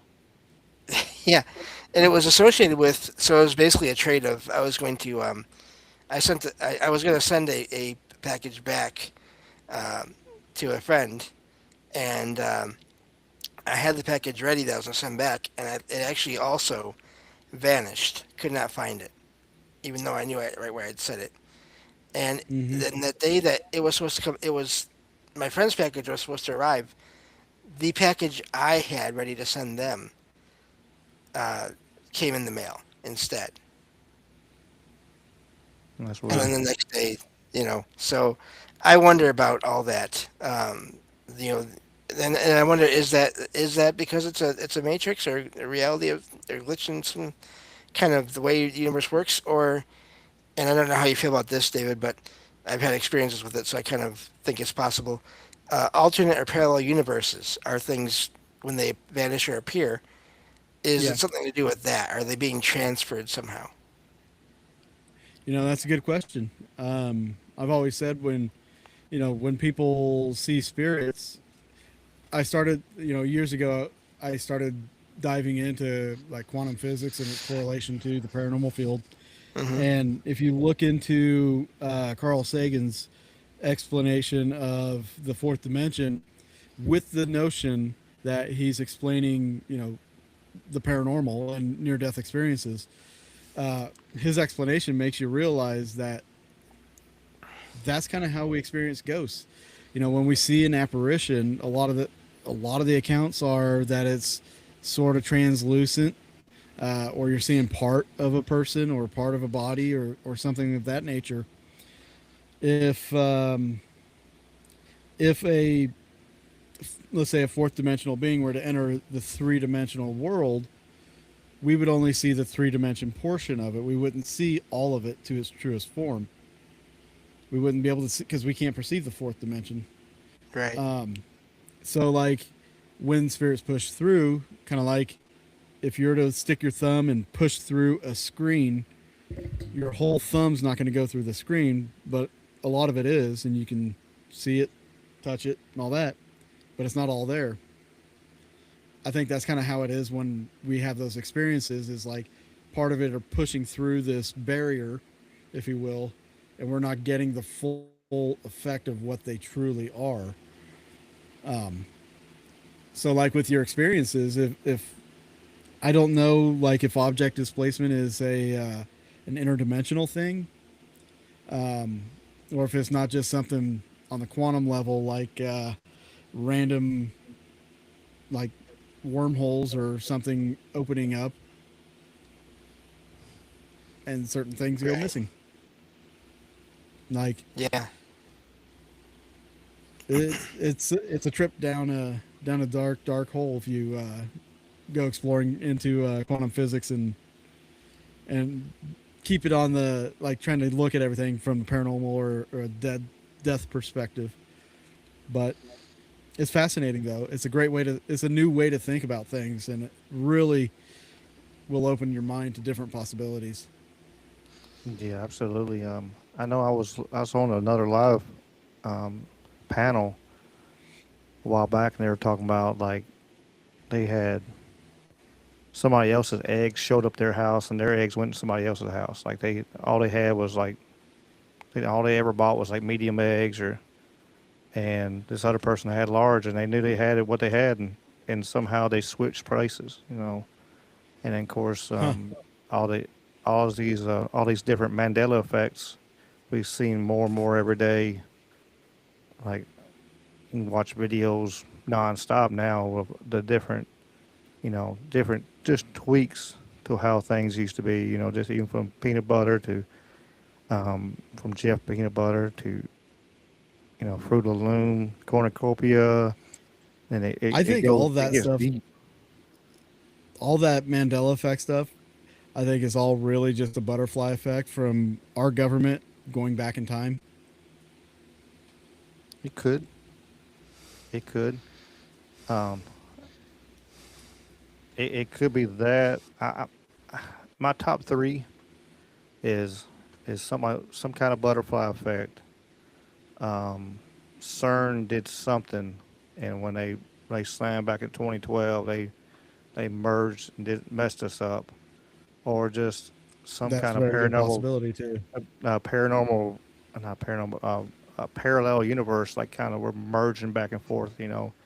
And I didn't think that for a long time, and then like some of my really like lucid dreams I've had, like I had I had one where I was walking through this place with somebody, and I turned around and looked at them at the very end of the moment. I was like, hey, I need to lay down and get some sleep, and I closed my eyes there, and I woke up here like instant, completely wide awake, looking around like, and I don't wake up wide awake. I don't unless my, you know, I realize I'm running late for work or something, you know, but um, I don't Yeah. wake up just like boom, shoot out of bed. I'm all bright eyed, bushy tailed. I'm not that kind of person, and I woke up straight up. It I'm like, that's just. I wonder, you know, if that's, you know, some of the could be possibilities that we are seeing some of those other people's timelines, because we got, you know, cartoons and games or all kinds of stuff that talk about the stuff that we've seen before, but now now it's all different, you know. Well, you know, it makes you think also with reincarnation and the stories of reincarnation, where you know people, there's like the kid in Oklahoma that like knew he was an actor from a long time ago and had all these actor friends, and family took him out there, and boom, he knew exactly what he's talking about, found where he lived and everything. You know, our right now the going theory is that our consciousness is not within our bodies, it's actually outside of our bodies, and our brain just filters that information for us. Hmm. Like but like as far as the timeline thing goes, what if all of our consciousness that knows about our past is primarily stuck in those timelines, but sometimes that energy comes to this other timeline, and we remember those things. I don't know, but Yeah, you know, definitely. it's it, it's it's a crazy rabbit hole. It is. You can go on different legs of this and just kind of explore it, and certain things will make sense that didn't before. But Yeah, I seen too where that there's a lot of people believe that you know in the theory that everything's happening at one time, like our past, our present, and our future is all happening at the same time, and so maybe that's some of the effect from it. Because like yeah, like I've heard a lot of stories. I shared some of my shorts that I've done. Like one kid, you find people that found their killer and stuff like that, and turn around and they yeah, say, "Hey, this is where I'm buried. Here's where the weapon is. This is the person," and they go look in the information, or and they turn around, like, hey, or like, "Hey, this is my. I used to do this, and this is my people." And I remember one, and the family came up to another town to see this young boy, and he was like, "Hey, where's my? I forget what kind of car it was, but where's my car at?" And they're like, "How does he know that's what kind of car that guy had? Without having this yeah, information, it's just mind blowing. Which, like the show says, anything is possible, though. I believe. absolutely. And if you think about it in the retrospective, our past, present, and future all running together. That's probably like, if you put it down to the millisecond of every instant in your past, that's how many timelines could be out there from just your Yeah, past. Like Hmm. it's infinite. And it doesn't even have to be your past. It can be the past history of the world or whatever. Timelines are infinite. Um, it's just which Absolutely. timeline do you get at certain times, and that's what some people with hauntings. That's how they look at it. It's like we may be experiencing the past. It might be the past from where they're at, and we're coming through as ghosts. You know, Hmm. future Yep. travelers, I guess. Yeah, I've heard that too. I had a guest, Merlin. He's in the chat now, and he was talking about it. And I've always been curious on it too. Like, you know, I, I know there's like I wonder what would happen. Like, you have major life events. Like, I used to live on Guam when my dad was in the Navy and whatever, and we decided to come back to the States. If I had stayed in Guam, my life would have been totally different. Of course, been living in a tropical Yeah, island and living in paradise, But, so my life would have been totally different than it was now. And I wouldn't had the relationship I had with my grandparents and all kinds of stuff that I wouldn't have that I have now. But he was even bringing up to the point that every little detail of your life, like he was talking about I'm a mask. Well, if there's one, he was telling me to move a mask, and he was like, "There's one timeline where you moved a mask where I said, and there's another one where you left it what it was, and so every variable, every different um, possible, this way, that way, shoots off another like infinite, timeline, and they're all running together, which is mind blowing if you really start trying to grasp it. yeah. I some of the reasons why I think all this is possible is because of experiences, and I've had them where I had one where I had this. It felt like more than a dream, which most of my any kind of anomalous experiences I have while I'm sleeping, they don't feel like regular dreams. But I was back in this house where my mom and my former stepdad used to live with their daughters and myself and them. They only have one daughter. They had three there, and it felt normal until I woke up and I was realizing, wait, that's not how it is. I had another one where I basically felt myself kind of come down on this couch, the living room couch, and I heard footsteps come down from the second floor, and this little boy came out, and then my mom came down after him. They never had a boy. Uh, huh?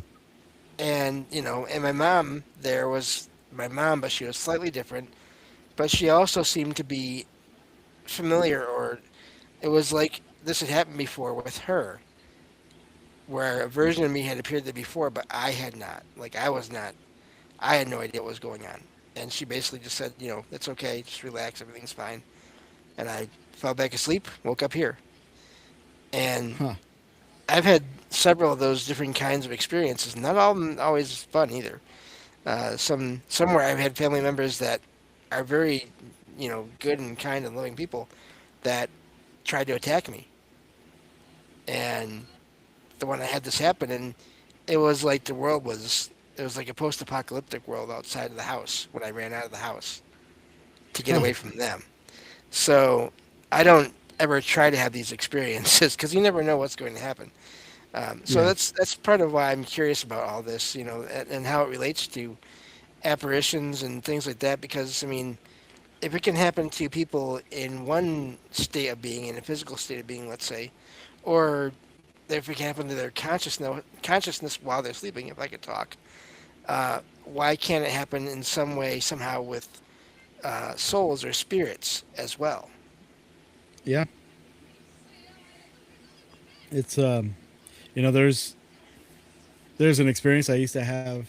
I have it every now and then, but I used to tell people I believe I was abducted by aliens and all this stuff because like whenever I would go to bed and some nights I would just like wake up, but the reason I woke up is because it felt like I fell back into my bed, Mm, yeah, and I'm not a sleepwalker, so like I would have these experiences of just like being dropped onto my bed, and I would wake up from it, and it was so weird. And I still have them every now and then, but like it makes you wonder like maybe it's astral projection, maybe when I'm sleeping I'm projecting, right. or maybe I am being abducted and just getting dropped off, or maybe I'm having a very vivid illicit dream that just causes me to move a certain way. Who knows? But it was very peculiar to me, and even to this day I'm just like, I wonder what that was all about. You know? Yeah, I don't discount any possibility, including the abduction experience, because I feel like I had one once, um, and it's part of what may have caused my vision to start to decrease years and years after I was born legally blind, um, but yeah, so but I basically found myself. I had fallen asleep on my couch in my living room, and I found myself on this bed table kind of thing, and all I could see moving around me were these gray blurs. So it wasn't a gray alien; it was just a Mm-hmm. blur of gray, person-sized. And the whole thing, I couldn't move except for my head a little bit, and my eyes, and I couldn't move, and the whole thing ended with a needle coming down and touching my left eye, Huh. and me freaking out, and then blacking out and waking up here again. So, uh, That's a pretty wild one. yeah, yeah, I it's weird. I Ricky, you were talking about like the Mandela effect and things shifting and stuff like that, and you sparked something that I wanted to ask you about. It's like, what do you think happens, like, when we're driving and for some reason we just kind of get zoned out, and the next thing we know, we're at our location, the destination. It's like, oh shit, how did we get here so fast? There's that like missing time kind of thing. Hmm. Everybody experiences it, I think. But what do you think happens in those moments? Like, what do you think is going on? Yeah, I mean, at first you would think, what a rational, well, maybe I just daydreamed or maybe I dozed off or whatever. But I mean, But you if you got really there, yeah. done that, like you would have wrecked. I mean, there's like roads, there curves, and there's cars and like animals. There's all kinds of stuff, that could have, should have took you out. And for sure, I mean, it could be a time anomaly that like the guy was with the airplane down in Florida where he flew into the Bermuda Triangle and like he lost 45 minutes and he had the fuel um, to prove it. Like Yeah, and he ended he's up like over Miami. he had used less fuel for the first time. Like a Yep. tremendous amount of fuel. So it's like wait, there's I had multiple factors here, and so yeah, Yeah. it's possible. Absolutely, it's possible that you're just kind of jumping. Sometimes I wish that'd be kind of cool, because them long road trips. I'm like, I'm ready. I love traveling, like going, but when it's time to come home, I'm ready to get home. Like I said, I wish I could just transport myself like poof Teleport. instantly. Hell yeah. Yeah. On the way there, like man, like seeing the sights and seeing stuff and seeing all kinds of cool stuff. Like man, I'm all for it. But when it's time to come home, like I'm ready, like just all right, this boom, it's done. But yeah, I think it is possible that we could be, especially like, after all these years, like especially looking back at some of the things.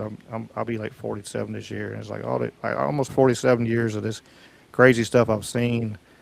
Um, I do really think that that anything has a possibility because I've seen entities phasing in and out on the side of the road. I've seen I think I've seen an angel it could be I've always put it as an angel.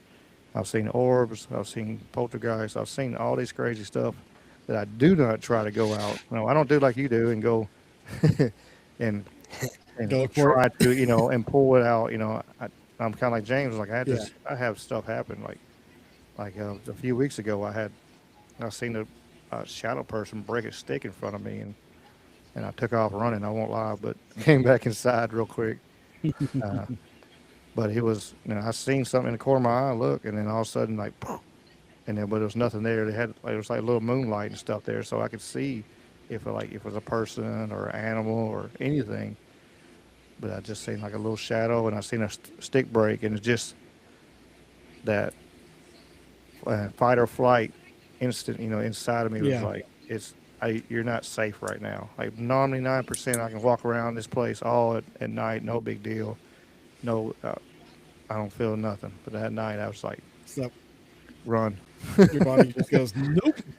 yeah, run. Like little videos I used to do, run. And I ran Run. inside and closed the door, and uh, locked the door. I'm like, well, maybe that'll stop whatever's out there, or I'm Well, doing the best Ricky, I can. if just remember if that ever happens again, if you hide under the blankets, they can't hurt you. I've done that before.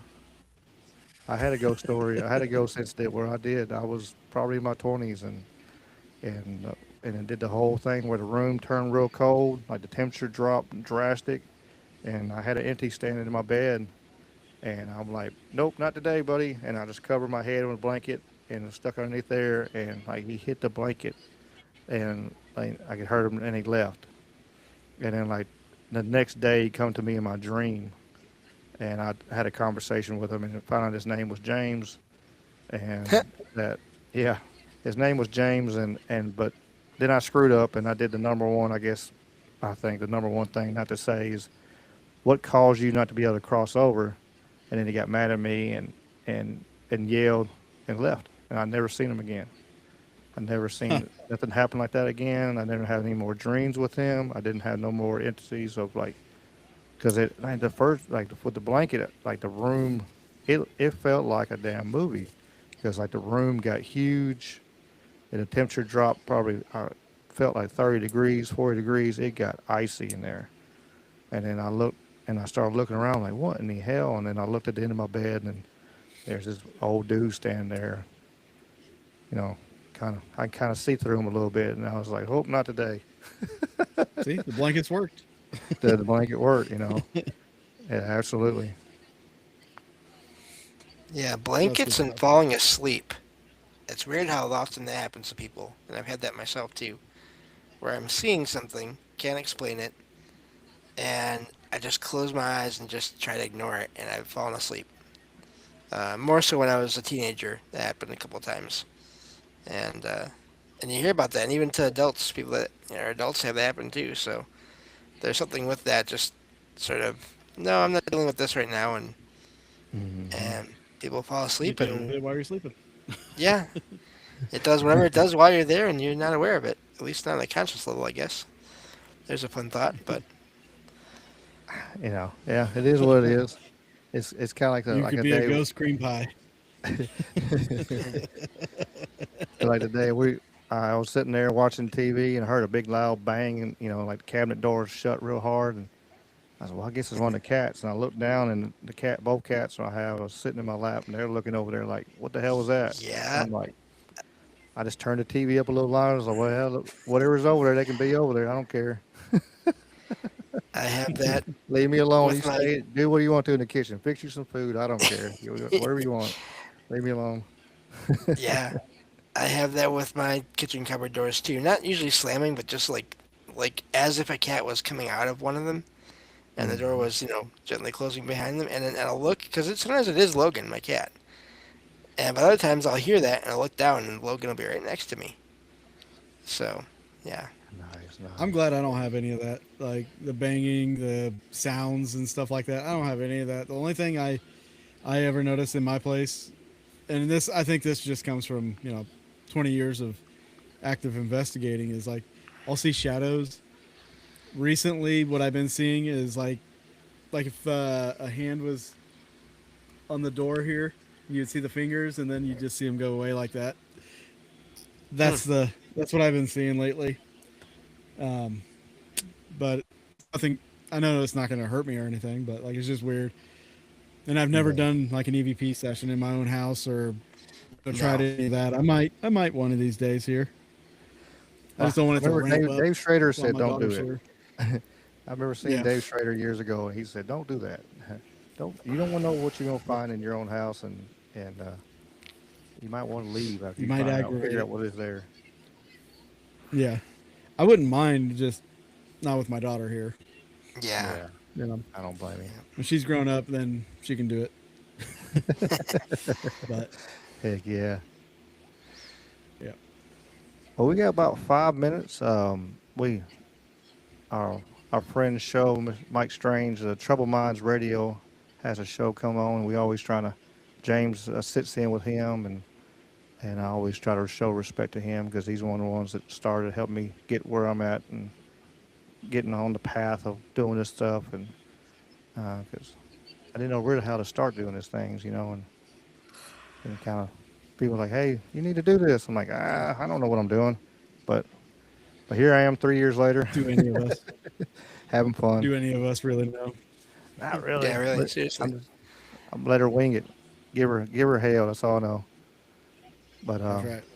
man, David, I appreciate you being here, and man, you got anything like coming up soon, like any new shows or documentaries or anything you got coming, or just plug whatever you want to plug and everything. Plug anything and everything you want to, man. Well, I just started doing my own podcast on haunting history, which is on YouTube. It's every Friday night at 8 p.m. And this coming Friday, I've got Josh Hurd coming on. Um, it's gonna be an interesting one because I'm gonna have to do it. Like I'm going camping because I got a fishing tournament Saturday morning, so I'll be doing it from the tent. But Nice. yeah, Josh will be on the show. I just get people on there. Mainly, I try to get location owners so they can talk about the locations. And the show is kind of influenced by the Y Files. The way he's conducted his interviews has been kind of nice to see. Just lets the people talk about themselves and not stack them with a bunch of questions. Just let them kind of run with it. Hmm. Um, but yeah, the podcast is going on every Friday night. I do have some videos that'll be coming up here soon on the channel as well. Just got done filming at the Kansas Aviation Museum in Wichita, so that'll be a fun one to put out. But as far as films and stuff, I don't have anything that I'm currently working on. Stuff that's in plans, but nothing currently working on. So just trying to get through the summer with my daughter here, and then by this fall, everything will be in order. Nice, nice. Do have a quick question on your podcast? Is the podcast name is a kind of nod to Spaceballs? Is it? I No, think no, no, no. it's the haunted history, the podcast, and I just curious. I was because I did Not it Spaceballs on. the movie. Yeah, yeah. I was thinking Um, 'cause I did that on my merch, like if you go to my merch site and if anybody wants to, the link's down there. But yeah, everything's like it's like you know, AIP the cup, AIP the shirt. So I did my nod to Spaceball. So so that was the initial thing that popped in my head was like usually the podcast. I'm like, I wonder if this is a nod or it just happened that way. I was curious on that. No, so I started my channel like 12 years ago or something like that, and when I decided to do the podcast, I was just going to call it the Haunting History Podcast. And then I was looking around, and somebody had, like a year ago, started a podcast called Haunting History Podcast, Oh and I no. didn't know about it. I'm like, oh shit. And I checked up on them to see if they were even active, and they're not active. And I was like, well, I'm not going to call it the same thing, but in that same regard, it's still my channel. So it's going to be Haunting History, the podcast. There you I'll go. have Yeah. the videos and the podcast. So that's just how my mind worked on that. Nice. Yeah. I actually had to take it back off. I was trying to find like maybe you had like a Twitter X account, and then I pulled it up, and it popped up, and actually that Histories podcast popped up as a Twitter thing. I'm like, and I tagged it, and then I'm like, then I clicked on it. I was like, this ain't him. Let me Yeah. take this back off. I No, ain't giving nobody else credit. there's two girls that started this like a year and a half ago. They did a few episodes and then I guess nothing. They even had their own website and everything up for it, but like I never even heard of it. Um, so, but yeah, they're just not active. I was like, well, it's my name anyway, so I'm just gonna use it. So if they say you go. anything, Yeah. you know. Yeah, you had it first. But yeah, my Twitter, I barely even use that. Like I couldn't even tell you when the last time I even commented anything on there. I've got a Instagram that I barely use as well. That's out there. Facebook was my baby. Uh, had it had an issue with Ghosted Magazine, who spammed Facebook to have my initial Facebook page, my big Facebook page, taken down, and then Facebook took down my recent Facebook page, and so that's two of them I've had taken down now. Sorry, guys, but I'm better off without social media. I feel better actually because I'm not worrying about anything that anybody's posted, and yeah, Oh, absolutely. Yeah, I don't blame you. I get my gym. I swear I keep my Facebook mostly for my gym and and marketplace. If I could do yeah. away, if I didn't have that, I probably would do away with it, whatever. So, um, but Yeah, yeah, right now I'm just running on YouTube, and my Patreon page is where I post most of my stuff is, and that's patreon.com/Glidden's Ghost. If anybody wants to join Patreon, it's only $1.99 a month, and you get some extras on there, some goodies. So yeah, for sure. Check that out. And man, like I said, I appreciate you being here. Glad we were able to make this work, and I think this has been a fun one. absolutely, We always enjoy like just Definitely. no, we never have a script. We never have. We did the first one to Beyond the Possible. We were like, James was like, all right, let's do it. All right. He found out I wanted to do this, and he's like, can I come on? Like, yeah, sure. I was like, I ain't got no subject. Like, all right, we did. We talked for 5.5 hours, just off the cuff, Yeah. having conversation with the chat and back and forth, and it was, just pure natural good. and having fun. So, but man, I appreciate you being here. I guess Not a problem. I appreciate you having me on. yes, sir. Yes, sir. Link is in the description for his channel. On the YouTube, it's actually tagged in the title. So if you're on YouTube, you can actually click on his channel right there in the title. So y'all make sure y'all give him a follow, and check out some of his live streams and stuff like that. Check out his podcast. So like I said, I appreciate you, James. You got any last seconds, last moments? Yeah, just great to be here. Thank you all for having me. Great to talk with you, David. And if you ever need Same. a guest to talk about experiences, let me know. I'd be happy to do that. But you can find everything I do at salsidoparanormal.com. That's SALSIDO paranormal.com. Has all the podcast episodes and links to social media and ways to support the show. And yeah, I think that takes care of everything. So Nice. thank you, Ricky, as well. Oh, no problem. And you're out episode what? 1,000 and what? 1026 as of today, I believe. Yeah. Breaking Yeah, that Thank 1,000 you. mark. That's a yeah. no. It's It's not easy to amazing. do. Yeah, I had to make sure I put that out there because yeah, that's most people quit from where. Oh yeah. We got talking with conspiracy. I got a special guest coming this week. Hopefully, nothing happens where it falls out. Wednesday night, 8:30 Central Time. Of course, we'll be talking a little bit of everything. Who knows how where it go? Politics to Bigfoot to anything else in between. So check it out, and then the following week be our 100th episode on that. So I'm gonna try There to you get go. some special guests come on and have 100 episodes of, which is kind of strange too. Like you said, most people just do a few and they give up and they realize this is harder than they think it is. Yeah. But I'm stubborn and I don't give up too easily. So, but appreciate you, David. Appreciate you, James. Much love to y'all. Let me hit this outro song and on real quick on a side note from just for you, David. I will probably get you. It's you're only uploaded about 53%. So, but once we go offline, I can tell you on that real quick. But let me hit the outro song. I know it's not paranormal, but everybody loves it. So.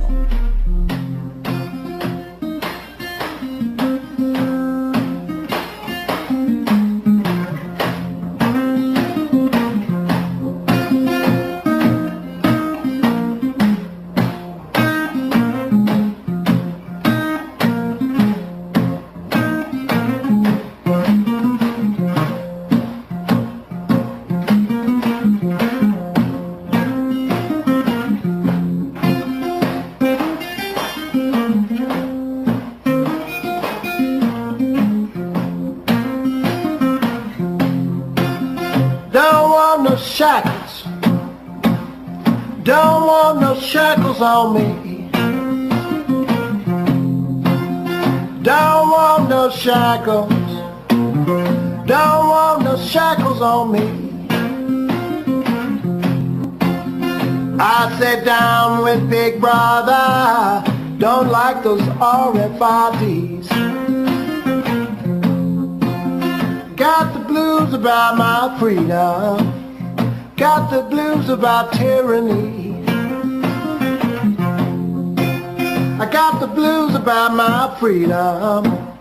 Got the blues about tyranny. I sat down with Big Brother and the national ID. Don't want a chip in my wallet, chip in my car. And if I want to travel, it's nobody's business how far. Don't want no shackles. Don't want no shackles on me. I said shame on Big Brother, always tracking and tracing me. Don't want a chip in my mother, chip in my wife, a chip in my babies. Stay out of our life. Don't want no shackles. Don't want no shackles on me. I sat down with Big Brother, no more slavery. Play it for me, baby.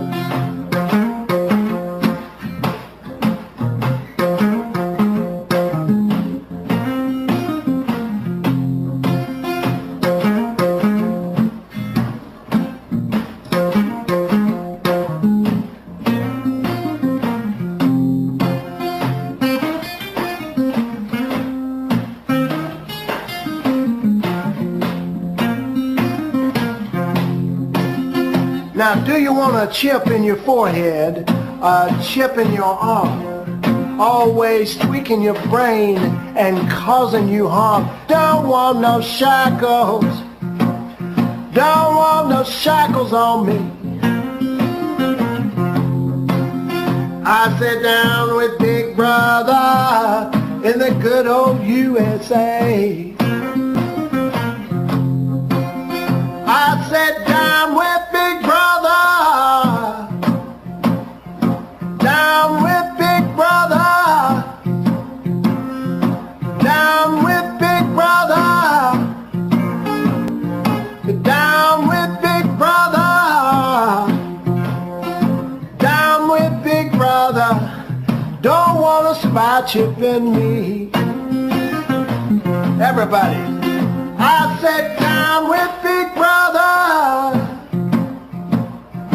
down with Big Brother, down with Big Brother, down with Big Brother, down with Big Brother. It's all about liberty.